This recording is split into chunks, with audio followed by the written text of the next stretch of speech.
3 plus 4 gives us 7. And 3 times 7 is just 21.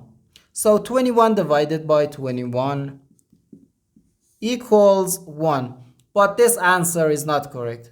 Because according to the order of operations, first we have to do parentheses, then exponents, then multiplication or division, and finally addition or subtraction. Remember that multiplication and division have equal priority and we have to work from left to right.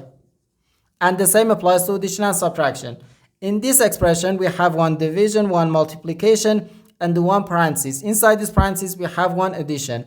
Here we have a multiplication because in mathematics, when a number is placed next to parentheses, it means multiplication. And we usually don't write the multiplication sign for brevity.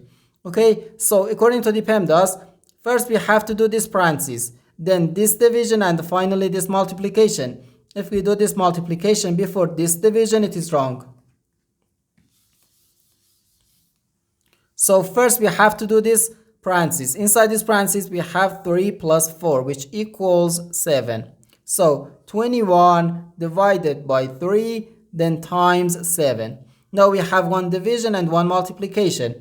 According to the PEMDAS, as I said, multiplication and division have equal priority and we have to work from left to right. So here first we have to do this division. 21 divided by 3 is just 7.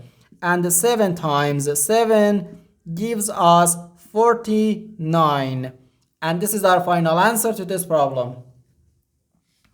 The correct answer is 49.